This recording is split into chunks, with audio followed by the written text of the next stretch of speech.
Hello, everyone. Welcome to the Tea Technique AMA, our first of 2024. We're just waiting for live attendees to come in and join.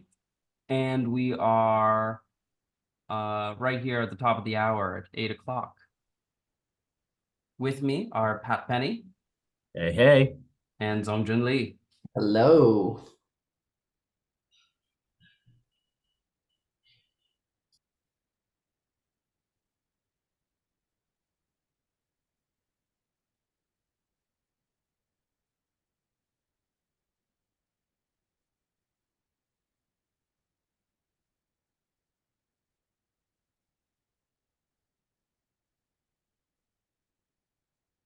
You want me to get kicked off with questions, or are you going to admit people?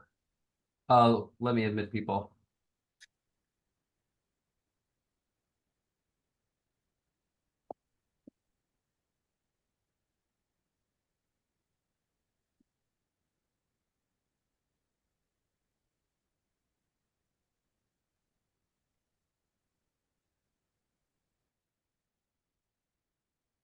All right, let's get this started. Before we begin, I want to share something that we made for the Tea Technique community. Oh, here we go. Someone's joining. Let's see. Awesome. Right as we begin, I wanted to share something we made for the Tea Technique community. Let's see if this works.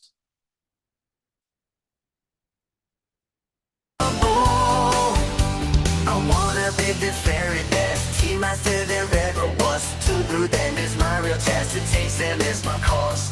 I will travel across the land, searching far and wide to find great tea and understand that the flavor that's inside. Gone food cha, gotta taste them all, it's true.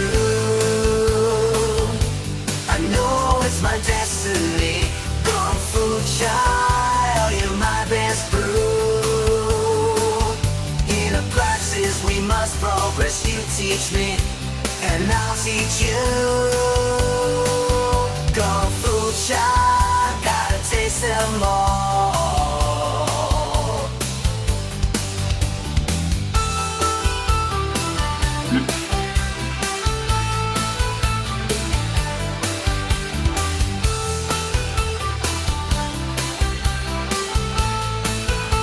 I think we got the picture.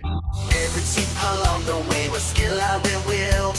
I will practice every day to become a Chashifu. It's not a dream, our Kung Fu will pull us through. Kung Fu Cha, gotta taste them all. Well, I just thought My God, what the hell was that? So was that some fun AI edited music for just for the AMA? I thought that was the right time to unveil this versus having Nancy splice it in the beginning of the next podcast. Yeah, all in favor of that not being our next intro music. Time to announce this new band that we're having here. Kung Fu Bros, Kung Fu Cha Bros, The Kung Fu Bros. Kung Fu Gurmans. Oh man! All right. Well, I think we want to say thank you to everyone who's joining us for today. That was a fun way to kick off. Let's never do it again. We're here today to answer some questions, and I guess it's going to be nice to see a peek behind the curtain, because I would say that's usually how a lot of these recordings go until we actually hit record. So I mean, we do have some people here joining, Zongjun, Jason, and I. We definitely will take your questions in the chat. And then we've received some questions from Instagram as well, and I believe some email questions. So we'll go through and answer as many of those as possible. But of course, live attendees, feel free to use the chat and submit your questions. We'll prioritize your questions over the ones that we've received so far. So Jason, you want me to just get it spinning? Okay. Let's jump right in. We do always like to start off and understand, since normally when we're recording and talking, we're drinking tea. It's 8 p.m. On the East Coast for you, Jason and Zongjun. What are you guys drinking? What are you up to right now? Zongjun, it looks like you have a tea bowl. Yeah, I'm just bow-teaing with this Dantong from our beloved tea friend from Fenghuang. not adding too much dosage, unlike what I normally do nowadays. Really, pack the teapot with all Chaozhou Gongfu style. Because it's getting late right now, so just a little bit of tea flavored water in my bowl. Nice. Jason? I did 5 rounds of tea with a childhood friend who's hanging out here in New York before this, so I am flying. We had a jigger of Layard's apple brandy while cooking. So I got a pot of coq au vin on the stove, and I am drinking an aged 2019 Christian de Cru Beaujolais Cru Beaujolais First Cru 100% Gamay. Well, the jealousy is real right now because I'm drinking water because I'm still at work because in Seattle it's 5 p.m. And I haven't had a chance to dip out of the office yet. So maybe a little bit of tea for me once I get home. Awesome. All right, we're going to kick right into the questions. We had a question from Instagram. As long as you manage your leaf to water ratio, what's your favorite amount, or I guess what kind of gram weight of tea do you usually use to brew? What do you think suffers going up or down in brewing vessel size? Jason or Zongjun, either of you want to take that first? Yeah, well, I think I'm probably the most different from Pat and Zongjun. You are. Excluding Dansong, I generally down dose. And I down dose both because my wares, even considering that my wares are quite small, the majority of my wares I think are between 80 and 100 mils, and I'm frequently using between like 3 to 4 grams of tea. And the human palate is generally more sensitive at lower intensities. I think that you can taste subtlety quite a bit more. My first brew is generally longer, hovering around 30 seconds or so. And all of my subsequent brews, I'm usually doing about 4 or 5 brews of most teas. The exception to that, the difference between that is, of course, Dansong tea, where I'm up dosing 4, 5, 6 grams. I sometimes feel pretty bad about that since that's a lot of good, expensive tea. So a little bit painful, but definitely the Dansong deserves an updose. The other area that I'm updosing more is an aged sheng, where the age has really mellowed it, and I think that I need a higher dose to taste. And then Chouzhou Gongfu, if I'm doing something with Yan Cha, like a crush in Chouzhou Gongfu in a 40 mil, 50 mil teapot like that, then it's a pretty big updose. But yeah, what's the average gram weight you think you're doing for a Chaozhou Gongfu session with a 50 mil teapot? With a 50 mil teapot and crush, I'm still only probably doing like 4 grams. Down dosing. Yeah, it's a down for dose. me. Yeah, it's a down dose. Zongjun? Yeah, I don't know. I used to be having approximately similar dosage to Jason's, but ever since our trip to Chaozhou, I have been forever damaged and traumatized by all the Chaozhou Gongfu Laoshi. And right now, I'm like pretty up updosing my tea for everything. Like Chaozhou, like Dantong frequently like 8 grams. And for other teas, like easily 6 or 7 grams, that would be packed into my teapot, usually ranging from 80 to 120 mils. But generally updosing all of my my teas. You can bring the tea next time. We'll we'll drink 8 grams of your tea. And more crush too. Like I used to do like a third or less of a crush for like Dantong or Ui. Right now I'm doing like more of a half and half. You're crushing your Dansong? Sometimes. Interesting. Yeah. Because remember how we literally drank tea dust from Yang Laoshi? Yeah. With Zoe. That was a very interesting experience. That didn't seem so purposeful. It didn't seem like he didn't sit there and say, "Excuse me, let me create some dust." Excuse me, I gotta crush this tea. But the effect is phenomenal, so I've been experimenting that. Yeah, the effect is pretty interesting. I still crush not all cultivars of wheat tea, but a lot of cultivars Wui tea. I still do a crush in. I'm probably doing about 30% crush on Wui, but I've never sat there and purposely crushed Dansong. I've never done a chadan filter, built a packed teapot with Dansong. Usually I just updose enough that the teapot naturally is packed. Yeah, that's where I've been at on Dancing as well. So Zongjun, I'm gonna give that a try because yeah, when we had Young Laosha's crushed, just tea dust, that was amazing. But to say it was crushed actually was probably incorrect, right? Because I think it was just bottom of the bag. I think What he was probably had that? a bag of tea that's been sitting around for a while. It was a amazing high quality tea.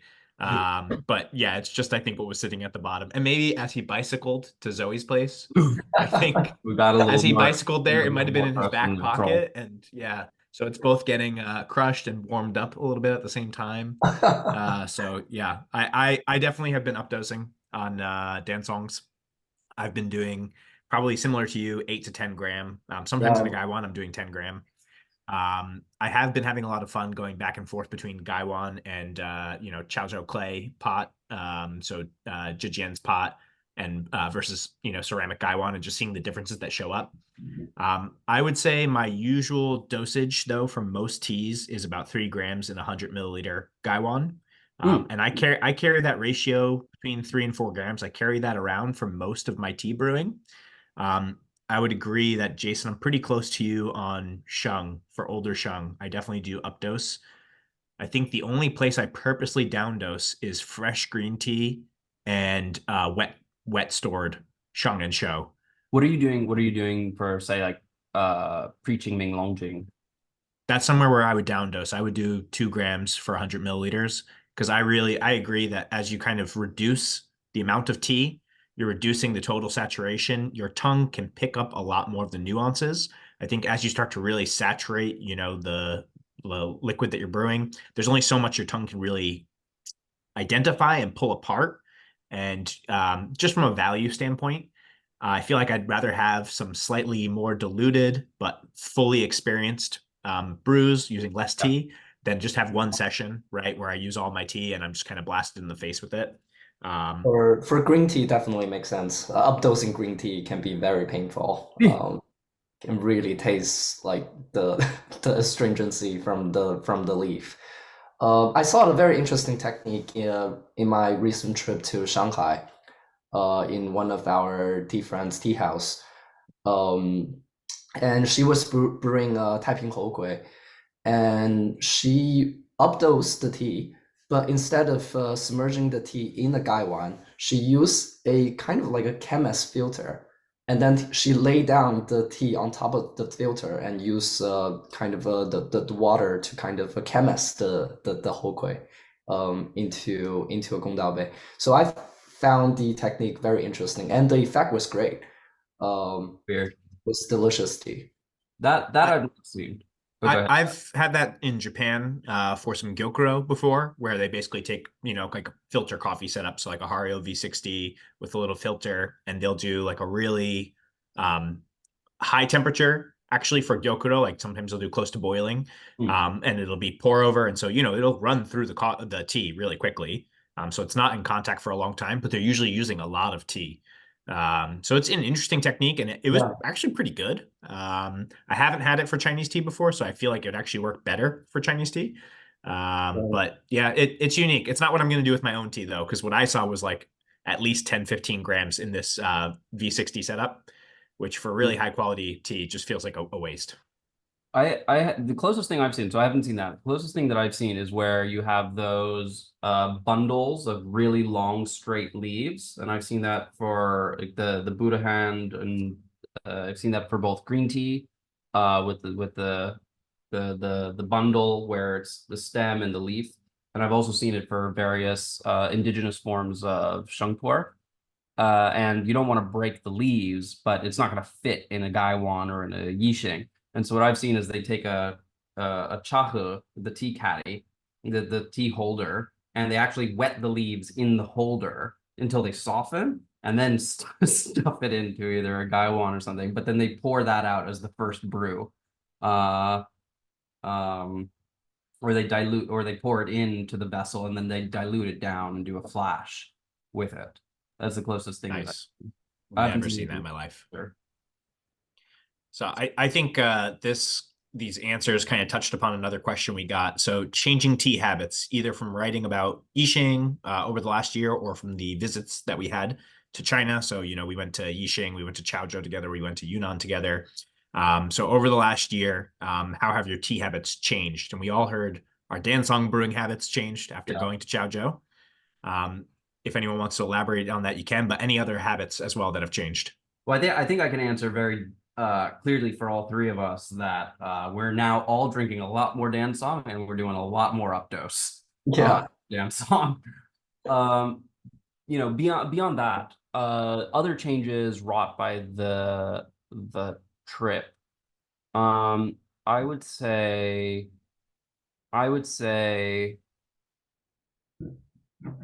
maybe if anything that some of the teapot sizes that I'm using have actually increased versus decreased. Pat, you and I bought a couple of teapots that were 130 to 150 that are going the opposite direction. And we've had some really wonderful experiences with that. Zongjun and I were just using a Baiyue Duan, white jade Duani teapot with a bunch of aged shou puer. I thought it was a very nice pairing of Zongjun. I don't did did you enjoy Yeah. that? Totally agree. So yeah, going back up to slightly larger teapots with uh some clays. That I would say is a change. And I'm not ready to declare victory or say like, oh, this is a new great pairing yet, because it's still relatively new. I feel like I've spent my entire tea life from institute days going like smaller and smaller and smaller until we're at like comically small teapots. Like you have what, a 40 mil, Pat, and I have a 30 mil teapot that I actually use. Yeah. I think my smallest I actually use is like 40, between 40 and 45 mil, depending on how much tea I pack into it. I'll still pack 10 grams into that teapot, man. 10 grams of dust for sure. Yeah, I think on changing tea habits, definitely ditto to the dansong. I've never had so much dansong in my life. Certainly on the teapots too, like you were saying, not just using larger size teapots, but in the last, I'd say, year and a half, since we started really focusing on Yixing, my teapot collection in and of itself has maybe tripled. And I usually would just take out Yixings maybe on the weekends, just when I was really going to have a very focused session. And now I just reach for Yixing no matter what I'm doing. Like I had to force myself to start using Gaiwans again recently with dansongs because I wanted to have this comparison. Yeah. But I was just reaching for Yixing no matter what, whereas it used to be something a little special.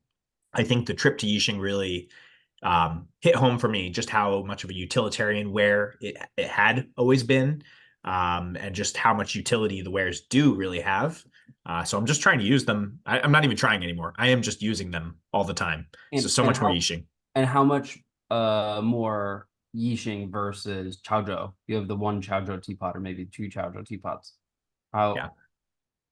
I would say that, I'm probably doing 2 or 3 Chaozhou Gongfu style sessions a week. Usually that's the weekend. Sometimes it's like twice on a Saturday, once on a Sunday.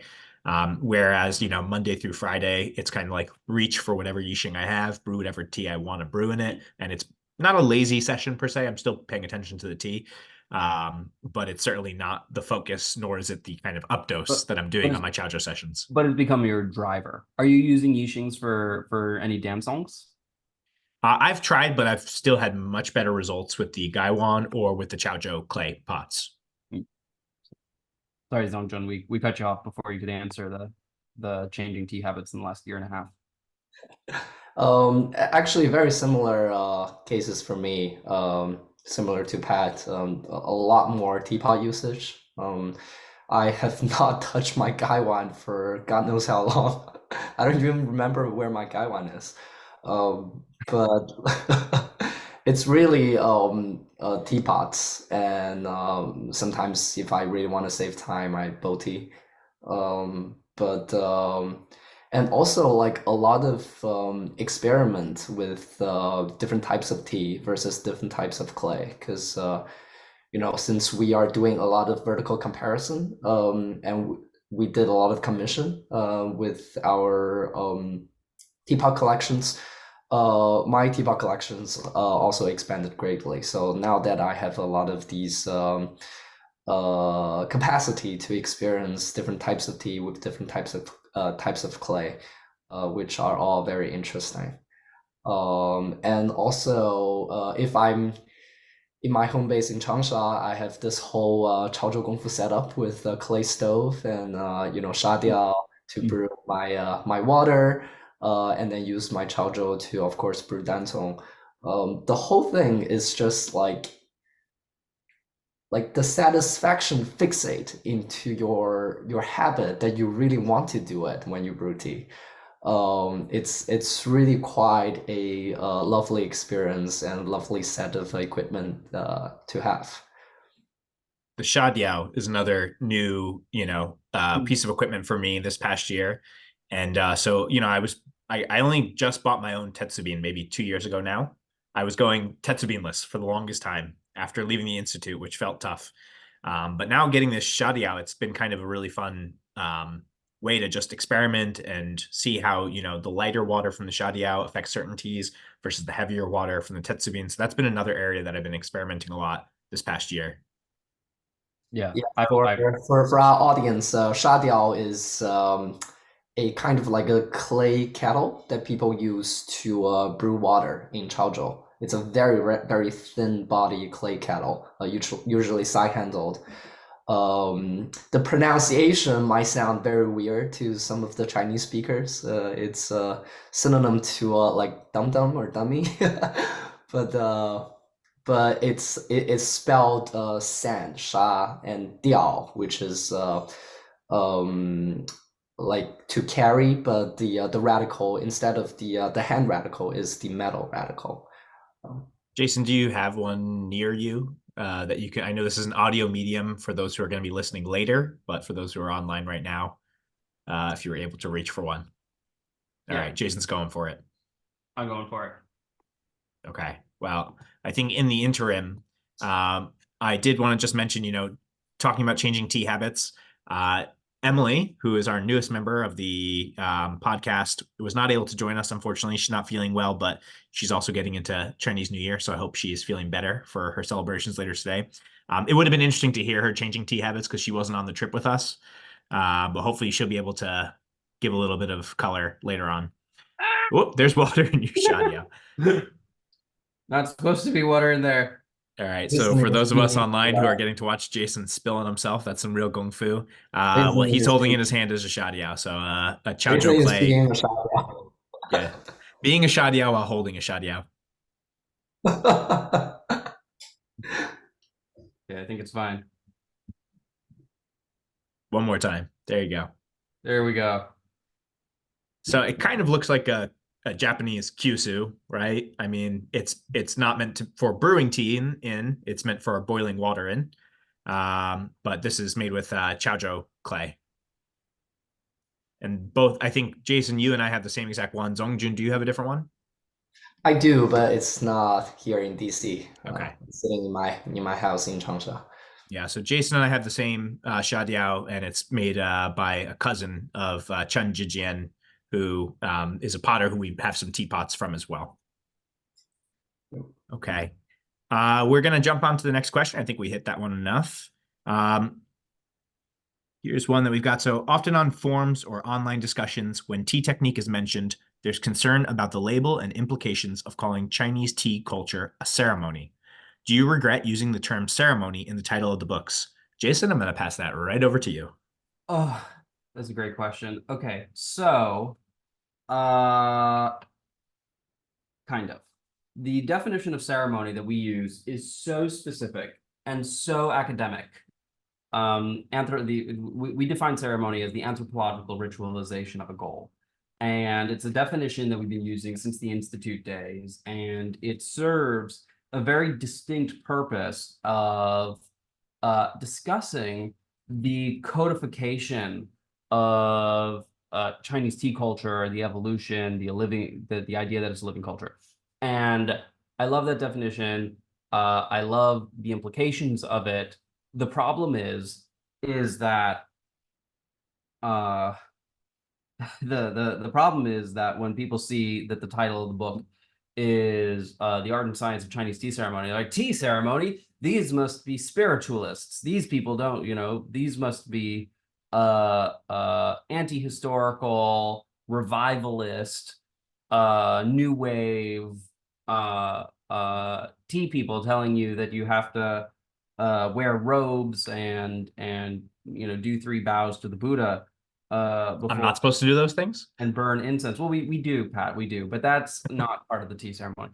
And so, so the problem is that it just becomes this lexical debate, the worst type of debate to have, right? Oh, Chinese tea ceremony is a ceremony. Well, what definition of ceremony are you using, and why are you using that definition, and why can't we say, and why don't you say it's not a ceremony, it's a tradition? Why it draws out the worst possible debate from the widest possible audience using that term ceremony. And I wrote that whole blog post, right? Chinese tea ceremony is a ceremony on Cult of Quality blog. And maybe it helped a little bit. But yeah, I would say that term has not been well received by the larger community. Yeah, I it guess has. there's just a kind of a semantic difference or understanding of how the word ceremony is perceived. For a lot of English speaker. I mean, like the definition that you are offering, Jason, I think it's closer to, how maybe a lot of Chinese people interpreted what a tea ceremony is in China. But I guess that doesn't necessarily translate to a lot of readers. I won't add anything on here. I think, Jason, you chose the wording, and you get to pay for the consequences. But I believe that not only the blog post what you wrote, but as mentioned in the chat here, I think in the first book you really hammer home why the word makes sense for what we're writing about. So I'll just direct anyone who still disagrees with the wording to subscribe and read the first book. And if you don't like it, well, no money back guarantees, I guess. Jason, this isn't a question, but you had posted recently about a bi-monthly tea gathering. So I just wanted to take this space here during the AMA to get a chance to hear more about what your plans are for this bi-monthly tea gathering for subscribers. Yeah, my hope is twofold, or maybe threefold. One is that subscribers or people considering subscribing who want to have tea and see the gong fu in action before they pull the trigger can come to my tea room here in Manhattan and hang out for a bit, drink some tea. The other thing is, for longtime subscribers, I hope that they'll bring either tea they're having trouble with using, trouble getting a good flavor out, and we can triage and diagnose the issue and see if we can get something to taste good. Same thing for teapots. And then if they have a tea that they don't know what it is, or they don't think that it matches the label, they can come back and they can we can try to work it out as a group, find either the right pairing, the right dosage, or we could do some identification on it. I think that I am maybe medium good, maybe more than medium good at identification. So now I've seen it in action. I'll give you some confidence on that. At least medium plus good.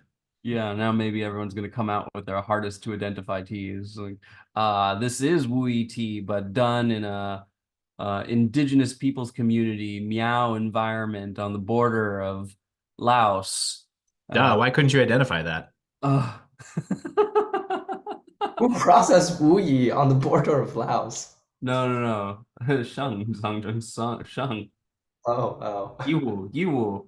Yeah, you You said did say Wuyi. we, but yeah. I totally meant Yiwu. Well, there you go. That's the real identification issue. Yeah.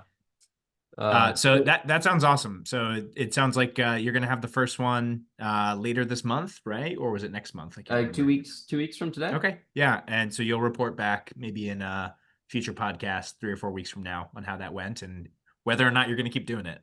Yeah, they're tentatively scheduled for being actually 2 a month. We'll see if we stick to that, but definitely we're going to try to do at least 1 a month.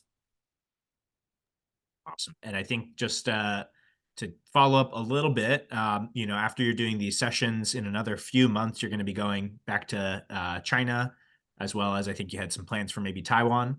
Did you want to talk about your plans a little bit?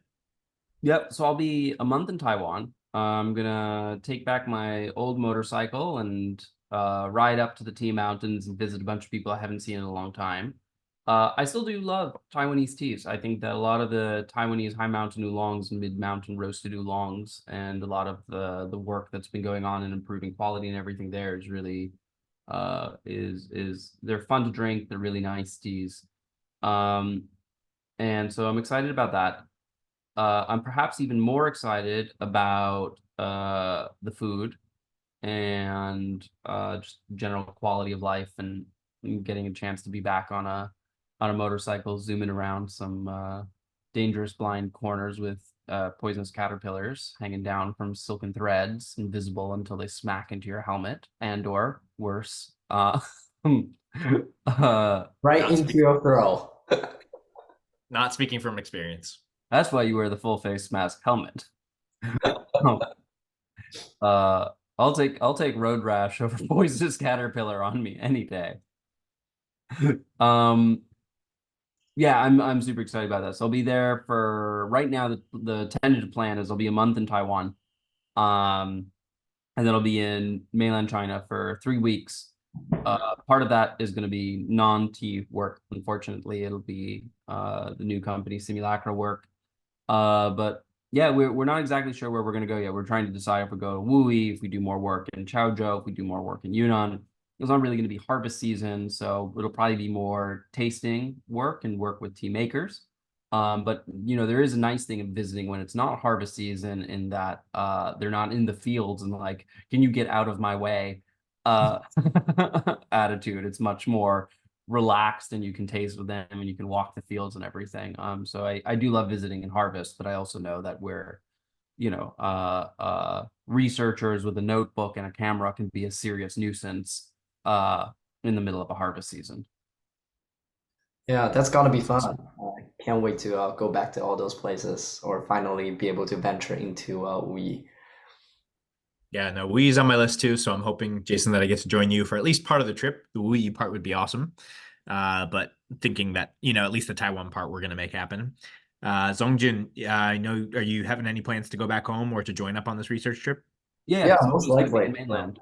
He's going to be in Okay, mainland with us. awesome. I'll be in mainland for the time. Hell yeah. Okay.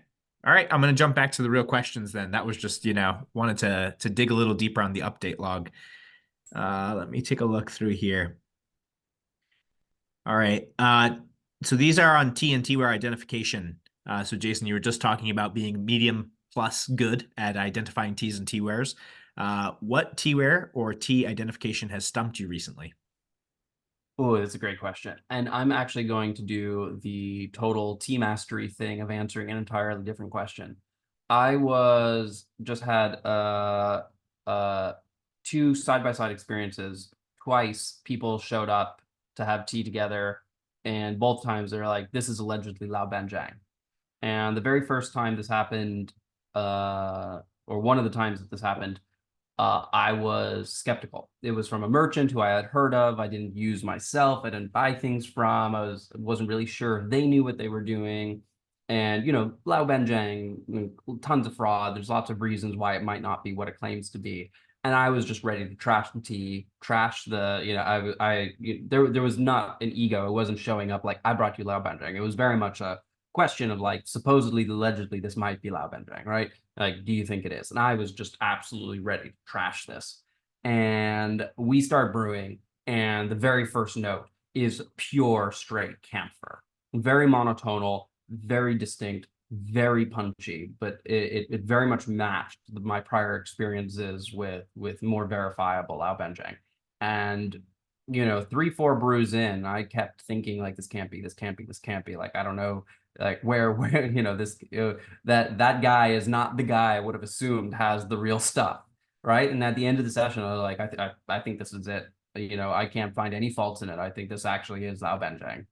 And the second time was from someone with a much more reputable vendor with a much more expensive tea with a more reputable tea. He says Lao Banjiang. I'm like, I had just had that experience with the pure camphor note and I was primed for it. And he starts brewing and it's light, it's ethereal, and it has all the, it was great, complex, very interesting tea.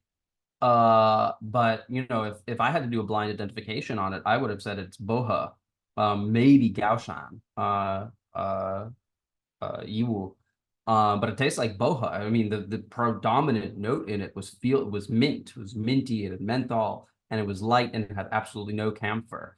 And I think the point and why it's related to this question is because identification is really about being willing and able to question your assumptions and trust your palate and know what your references are and where your references are verified and where your references are alleged and where your references are loose and weak. And so if I had to trust my palate on both of those, I would have said the first one that I didn't trust, I didn't think was going to be Banjiang was, and the second one that I did trust and thought would be Banjiang was not. Nice. Zongjun, same question over to you. Yeah, so I would say that, you know, like for especially for all the recent Dantong tastings, you just gotta be ready to get surprised, you know, all the time. Um, definitely agree. Never make too much assumptions because you know, even if something is labeled as you know, 黄枝香 or 桂花香, it might not taste anything like all the tea you have drank before. It's like, you know, your first exposure to Italian wine with like 2,000 different indigenous grapes. Same thing happens to a Danton. You know, like because for most of the Danton cultivation, it's not clone cultivated. They're all seed breed. So you end up having all these kind of genetic drifts, all kinds of variations, from generations to generation, from plantation to plantations. So one thing that gets labeled as you know, 桂花香 might not even taste like 桂花. One of our recent experience drinking with a tea friend, you know, sharing a danzong, it was labeled as 桂花香, but it tastes like juniper, like it tastes like gin. It's nothing like 桂花, and I would never, you know, would have guessed it's 桂花香, but it was labeled at least as 桂花香. So we're putting this as a identification fail on your checklist, right? Identification discovery, I would say. And for listeners who are not familiar with Guihuashang, so Guihua is osmanthus. If you haven't had it in tea, then I don't know where you were going to run across it. I only know it because it had grown where I lived in Japan in the fall. But yeah, not sure where readers are going to commonly come across it. I don't know, like for all the specialty coffee with osmanthus flavored. Osmanthus latte right now is real big. That's all in China, though. I think for our Western-based listeners, finding osmanthus flavors is a little harder. Yeah, it shows up in Japanese gin from time to time. Yeah, so, how would you describe the flavor? Because you expected the flavor of Guihua Zongjun, and you've gotten it before in other Guihua Dansongs, Guihua Shang, and you didn't get it here. What did you feel like, you know, was the gap? Good question. Are you asking like the flavor of Guihua or the tea? If you could describe the flavor of Guihua without saying Guihua. Yeah, that's hard. Osmanthus without calling it osmanthus. It's like noble rot. It's like its own floral flower, yeah. It's a very tiny yellow flower.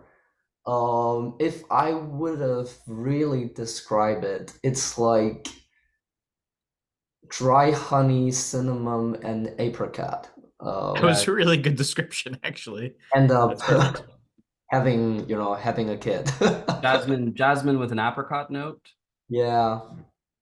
Well, So Pat, Zongjun and I both did that tea mastery thing where we were asked a direct question and both made ourselves look really good. Where was a situation where you had a real identification fail? Yeah, I was just at the Art Institute of Chicago 2 weeks ago, 3 weeks ago. And when I go to museums, I think, Jason, you do the same thing. I like to not look at the plaques and just try and take a guess. It was really easy when we were in Shanghai. You guys didn't get to go, but when I went to the ceramics exhibit, the plaques are all in Mandarin, and I just attempted not to read. It's much easier. When you go to Western museums, it's a little harder. You kind of just have to do this. So I was in a section where it was all Chinese ceramics. It was all imperial kilns, so mostly Jingjin wares. And I had come across an area where I was looking at glaze that I believe was, a cobalt oxide, like a very solid abacid blue. And so I was thinking that these are Qing wares. And based on, the kind of motifs that I was seeing, dragon claws and everything, I was thinking that this is probably somewhere within the scholar, emperor kind of lineage of either Kangxi. I was thinking it was Kangxi, but it was sorry, what did you say, Yuan Zongchen? Dynasty? What's that? Is it from Yuan Dynasty? No, it was not Yuan. It was not Yuan, but it was this very clear, distinct blue. And I was just really thinking like this has to be Qing. And it was a Ming. And I think it was a Wanla piece, right? So very high quality, extremely high quality Ming piece. And I had known that, in the Ming, they had used some copper, they had used some other available oxides before consistently landing on cobalt. But just because of the quality and the craftsmanship, as well as a few other small details, I really was so sure that it was Qing, and I was pretty sure it was Kangxi, and I was off by, a few hundred years. Yeah, Ming Qinghua can be very, very elaborate and beautiful. Yeah. Oh no, and it was. Yeah, and also Yuan Qinghua can be also very cool. Yeah, but the shapes in The Yuan. Yuan Dynasty Qinghua got sold for like astronomical prices in auction houses.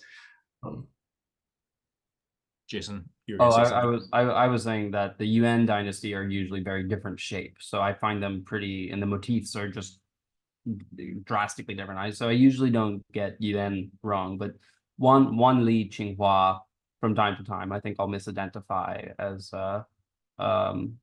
Jing, and particularly if it's behind glass, you can't touch it. that makes things a little harder. So yeah, they did have a really cool exhibit right near it as well, where they showed the basically a few different blue glazes through time, and how different blue glazes were much more sensitive to firing temperature. So they had some copper, which would have originally shown up as blue, but because the firing range was so much tighter, often you ended up with reddish brown plates and bowls.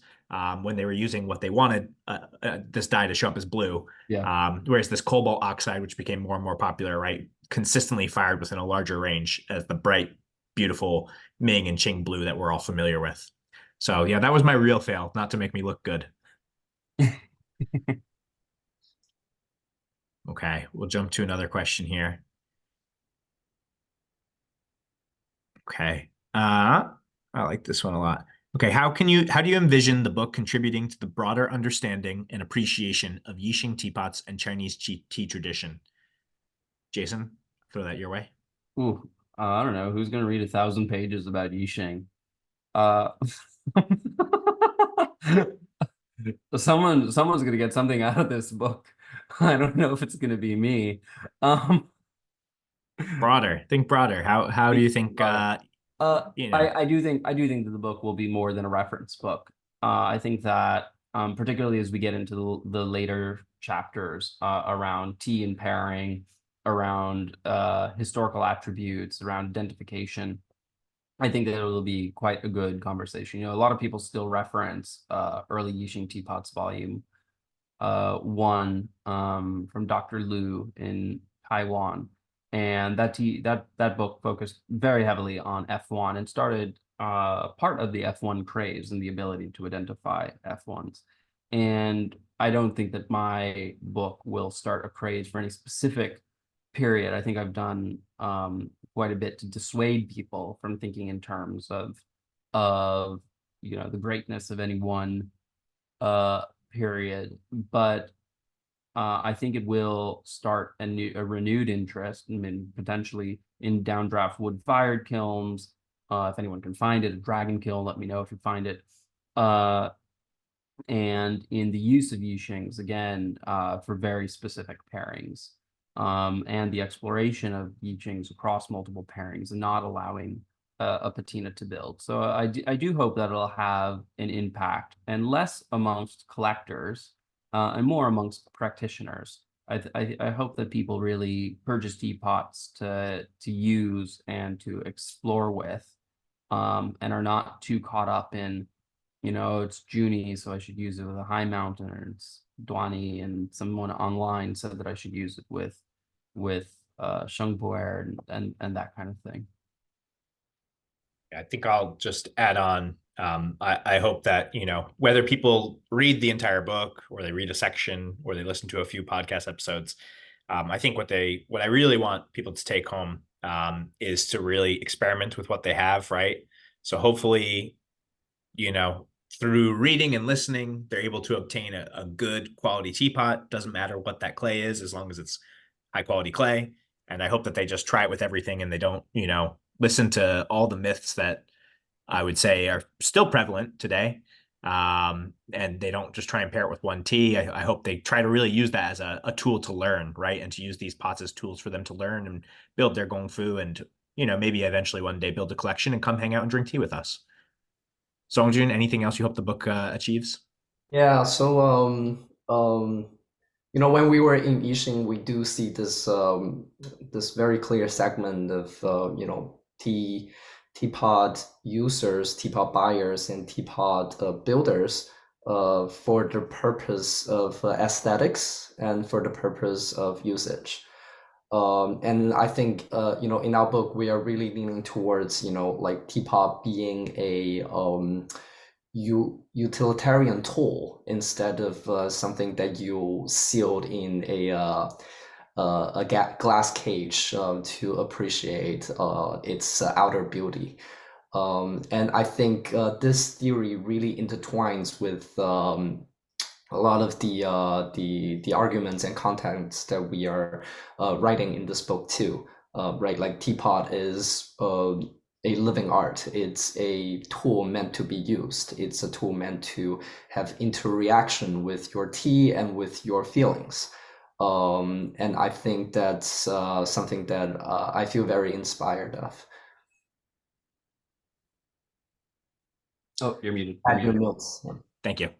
I was going to say, appreciate in the chat, we're getting some comments too. The no patina argument, Jason, I think that for a lot of people was a new learning and a takeaway. Do you want to talk a little bit more, like if that's something hopefully you feel like people pick up on more, or you're okay if you keep hearing people talk about the patina myth?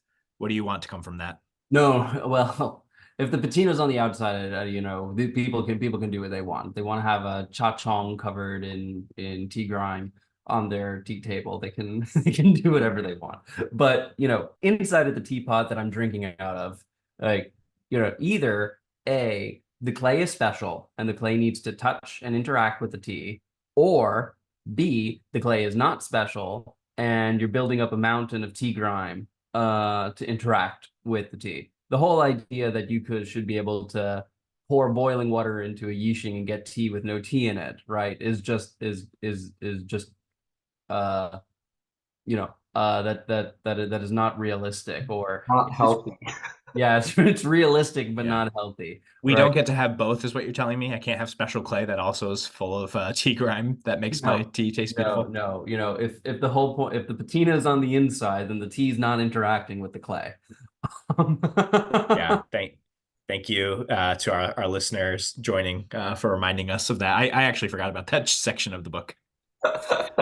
So it's always good to be reminded of things that people really felt like they learned and took away. When you are in China and talk to a lot of these old-timer tea drinkers, like they're all into this, building chashan, they call it tea mountain, in their not just teapots, but also like thermoses that they tend not to clean after brewing tea. Yeah. Like some of the cha shans are like, dude, I'm getting like low oxygen effects like standing around those teapots. It's like so high, so thick. Yeah. Uh, It's crazy. Yeah, I'm gonna keep just rinsing out my teapot nicely with boiling water after every session. That's gonna be my go-to. but you don't wash your Thermos. tongue. No, my cha chug is kind of gross, actually. I'm not gonna lie. I mean, Jason, you were here with me in October. You saw Pishu, my cha chong. How was his patina looking after? I don't Yeah. know. When's the last time you saw him? Like 4 years before that? Yeah. Was it looking thick? There's a little bit of a tea mountain going on. Yeah, It's like really I bulked would up agree. right now. Yeah, I know when I need to wash it when it starts to smell on its own, and that's the thing that you don't want your teapot to do. So occasionally, my cha chong is smelling a little ripe. If I had that happening with a teapot, I'd be pretty worried. All right, I'm gonna jump to another question. We have time maybe for two more or so. Two more Um, so. okay. So I love this question. I want to plan a trip to China and visit some major tea regions. Any advice? This is a Yeah, broad well, one. broad one.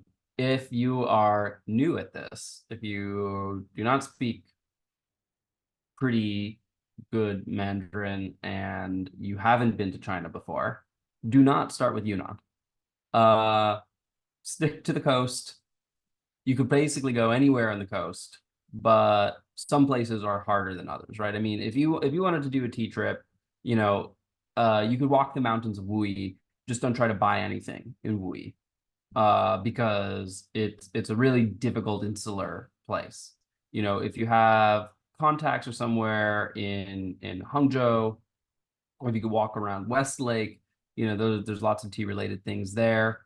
If you know anyone in Chaozhou, that's not a terrible place, and actually the entire mountainside is covered in tea fields, and you can kind of walk in, and maybe they'll let you taste things. That's not that bad. Really, the easiest place to do a tea trip is Taiwan. They're open, they're happy, they'll welcome you, they'll taste with you. There's 5 to 10 good tea shops in Taipei, and then there's a couple of famous tea houses in the other cities. There's Lugu Farmers Association, which is open and welcome to visitors, and they'll even connect you with a farmer. You could go see their fields. That's definitely the easiest. But my advice is absolutely do not, under any circumstances, think that as a non-Chinese native speaker, you're going to be able to wander into Yunnan and go find some tea. Yeah, Yunnan is not for beginners. I mean, like even if you speak Chinese, it's pretty difficult to get around. Yunnan is barely for experts. Zongjun and I barely survived. Both the cars and the poisonous snakes and the moldy tofu. And we could just Occasional drug smugglers crossing the getting border. yeah, getting held up in by border guards, making sure that I wasn't an arms dealer, being separated from the group and interrogated in accented Mandarin. uh this is not the spot to go live out your Tea Mountain fantasy. I say that I love Yunnan, definitely will go back with Zongjun. And Involuntarily. that's coming from someone who's been by themselves before as well. Yeah, I took mean, a long walk across Yunnan previously. Um, Although the majority of my walk was not across Sichuanbana. I was much further north than that, so I wasn't generally in danger of those types of border guards and drug smuggling at that time. And I would also say that China was in a different spot at that time. That was 2007 that I took, and 2009 that I took Much those. less regulated. Yeah, much less regulated. It was still a very much a mountain hinterlands at that time. Now it's much more of a known place. yeah, I would definitely double down on Taiwan. China is not so easy to get to in general, like getting a visa and everything. It's just not the easiest thing in the world. Taiwan is just easier to access the tea mountains, in my opinion. The tea mountains feel a little less, like at least the accessible ones feel a little less like a tourist destination in Taiwan. The very accessible ones in China feel like a tourist trap. Yeah. So you know, I think in China, if you're with somebody who can help get you around, Zongjun, thank you. Then, you know, and of course, if you have some tea knowledge and all that, you'll probably do okay. But Taiwan is, if we're going on beginner mode, that's where I would go. Yeah, and if you end up making some friends in Taiwan, maybe you can use that as a pivot point to ask them to intro you some friends in mainland. And that will be a good, good way to get you more prepared and planned in advance. Or you could just instead of developing and just snowballing into a Chinese tea habit, you could get into Japanese tea, and it's much easier to visit farms in Japan.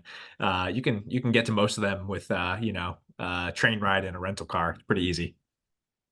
I just wander around Uji. Yeah, we all just went down the wrong path. So much harder. All right. Got another one here. What other art forms associated with the literati have been popularized again alongside tea? I'm giving this to Zongjun, our resident Guzheng player.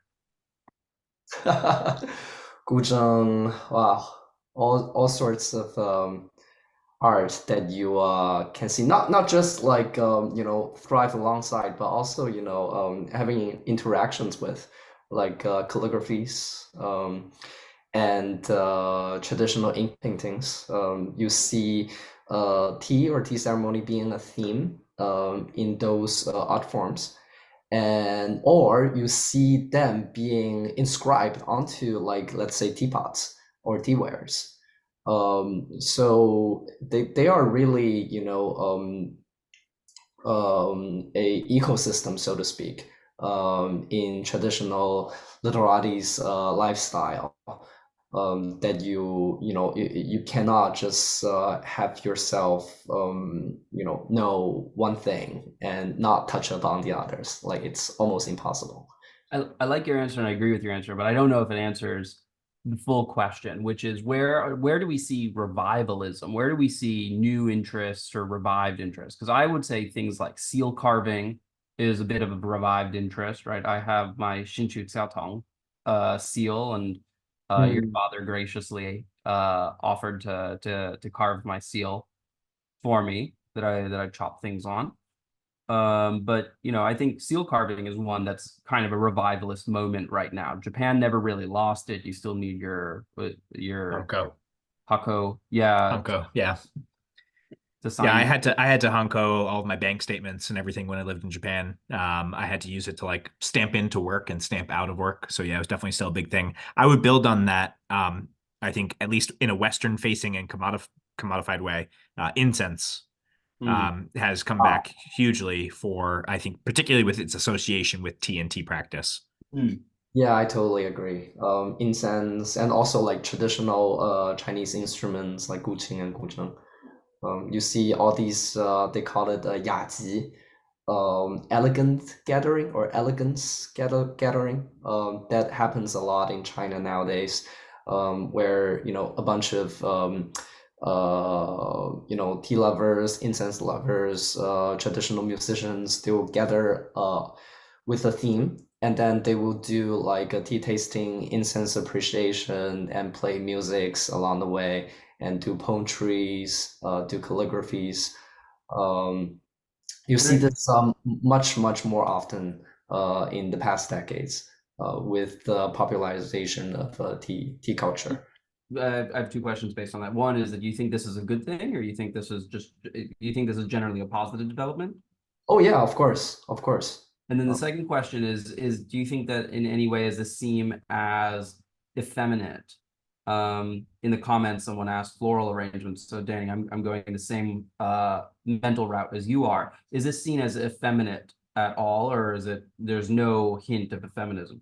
So No, not at all.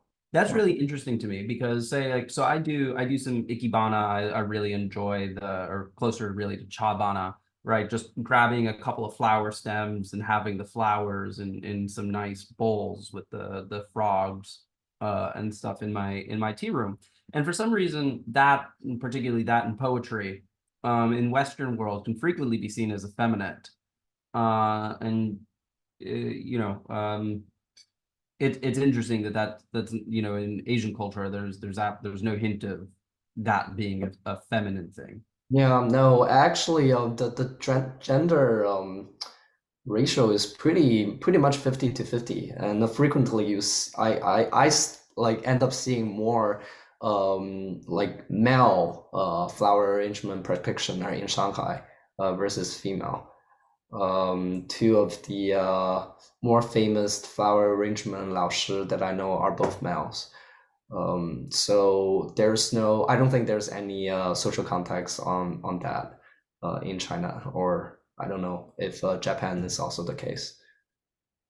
Yeah, a lot of male teachers for Ikebana. But I would say when you look at things like tea ceremony, particularly at the highest level, you do see a lot of male practitioners for Japanese tea ceremony. But for a lot of the kind of middle level, where a lot of the teachers are, Yeah. huge majority are women.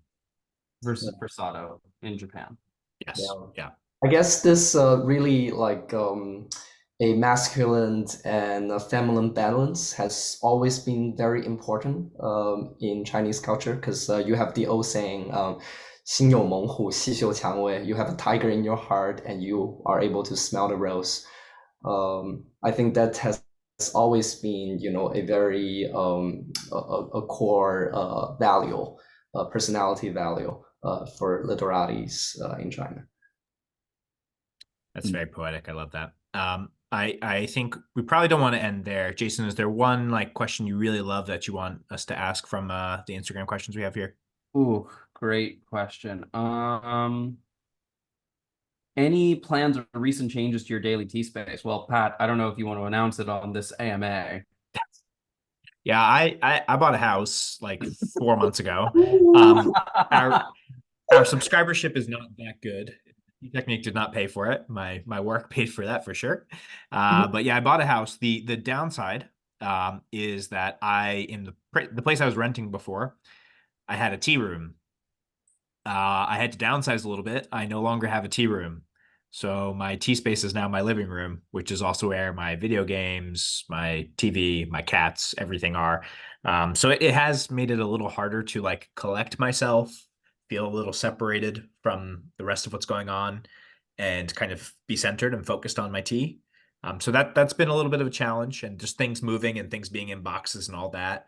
My Pomodoro, I'm not quite happy with where it is in my house right now too. So there's a lot of little things that have been changing for my tea habits based on just the space. But happy to have my own place. I do have a radical idea. You can do what all of the other Chinese tea masters do and just rent an external efficiency, a little 1 unit, make it your private tea room. Yeah, let me get a few raises first. Seattle's not that expensive. You can do it. It's not New York, but it's pretty pricey. Just get one in Chaozhou and come to China. That's a good point. That's a really good point. Move. And rotate. I'll share the electricity. Well, Zongjun, you have only 3 or 4 houses and 2 or 3 dedicated tea spaces. So Yeah. what are the recent changes to your tea spaces? Across the world, it's really hard to to have like a fixate theme, to set up a tea space. I do end up getting a more permanent setup in Changsha, in my house in Changsha, and with the all Chaozhou setups, and there's a very nice hook on my ceiling on my top floor, and I'm thinking about maybe do a hanging stove at that position. Oh, that's a great idea. I thought of doing that at one point somewhere, of doing the Japanese extending rod. Yeah. With the hanging tatsubin. I love that so much. Yeah. So that's probably going to be my near future plan. But I need to go back. That's cool. Well, this room that you see in the background, will go through a major shakeup at some point. I have been working on Pomodoro designs, late Ming Dynasty inspired cabinetry with full pull-out drawers made out of American cherry wood. That design is going to take an eternity to come to fruition. So I've temporarily purchased a old Polonia wood kimono cabinet that has slide out shelving that'll work pretty well for holding humidity and holding puer. So I think I'm going to downsize to 2 tatami mat room instead of a 3 tatami mat room. In some of the old AMAs, that writing desk over there was directly behind me, and I think I'm just going to have to do like a full shuffle of this space. I'm really not looking forward to that, because actually I tried to pull out a bunch of puer and re-inventory and stuff, and I was like, it was so tightly Tetrised before. And then I did it, and I was like, why did I do this? I have nowhere to to fix this, and I had to put it all back together. So Nice. I'm really not looking forward to that. Well, you spoke about Pumador. We did get one last question from a live audience member, so I want to make sure we answer that before we close off for the night. So they're just asking, can you say some good words about shou puer? Jason, you recently, I don't know if we were recording or not. It might have been our last recording right before we started. You were saying that you've just been drinking a lot of shou. Actually, it was the last experiment session you and I did, so not recording, but you wanted to do shou. Under my wonderful influence. Everyone Zongjun who drinks shou puer morning till night every day. We'll get back to you, Zongjun. So I have two things to say about that. One is I do enjoy shou puer, particularly if it's cold and wet and raining. I will frequently brew shou puer as my final tea of the day. But the second thing that I'll say, and I've spoken about this a couple times on many different podcasts, is that I was writing in the first book about history of tea and the emergence of tea ceremony and all of that. And I did a survey. I came across this idea of, why are we biased against scented teas? Why are so many high-level tea practitioners biased against scented teas? Particularly in the Western world, why don't we drink more osmanthus, oolong, or jasmine green, or gardenia flower, roasted teas? Why are we biased against this idea of these floral teas? And so I went out and I surveyed the editorial team and a bunch of other tea people we know, and it came back where vast majority, 80+%, 90%, were biased against these scented teas. And I started, to write this chapter about this, about how jasmine flower has been in China since the late Tang Dynasty. It moved along the Silk Road from Central Asia, and actually predates the Silk Road, the future Silk Road route through Central Asia, and it very quickly caught on and almost immediately spread across China, and it was taken as one of the scenting herbs and flowers that were already indigenous to China, including gardenia and osmanthus, and it was originally used in hot wines, and actually tea adopted it from infusing hot wines, yellow wines, not grape wines, with these scented flowers. And so when you think about what is traditional, what does tradition mean? Well, floral scented teas predate whole leaf, loose leaf tea that we drink today. Floral scented teas predate teapots. And so fear not, I'm going to bring this around to shou puer. So the shou puer that I love most and drink most of is actually Xinhua mandarin stuffed shou puer. When it's cold and wet and rainy, I used to feel a qualm about this. Like, why do I like this? What is good about this, right? Now I just love it. Taking the shou puer that's been stuffed into this dried orange peel and breaking off a little bit of the orange peel, and it's medicinal and it's citric, and it's kind of like having a version hot toddy. Yeah. Anyway, so writing that chapter got me over my bias against scented teas. And that opened the doorway for me not to feel guilty about drinking mandarin stuffed shou puer.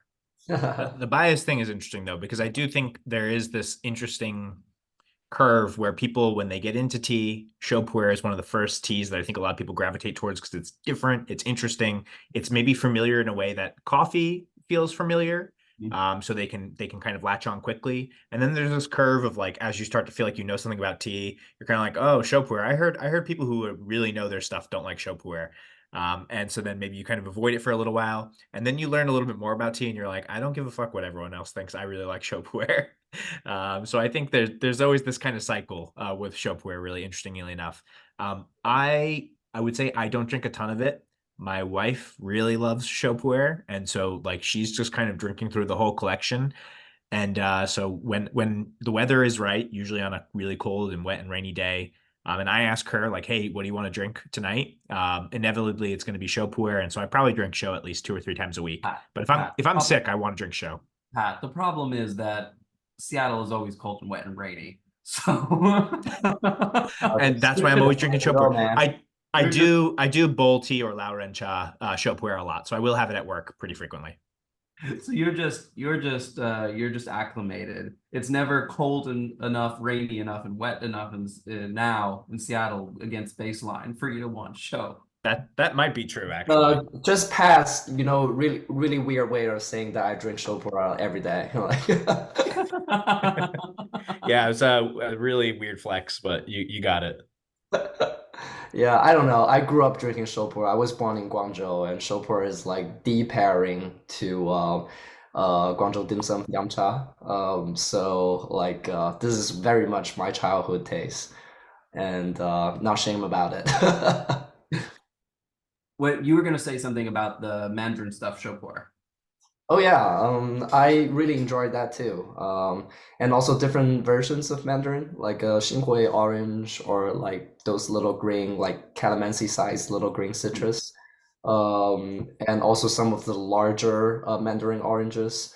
People, age them in different sizes for different flavors, for different time frame. They can taste really good. Like it's really like I don't know, like a mulled wine in winter. It's very heartwarming, gives you a lot of this calming kind of feeling and energy. I do very enjoy drinking them as well. Nice. So I think we're a little over time today. So I think before we cut out, we just want to give a big thanks to everyone who joined us online today. Big thank you to all of our future listeners who are going to be either listening or watching this AMA.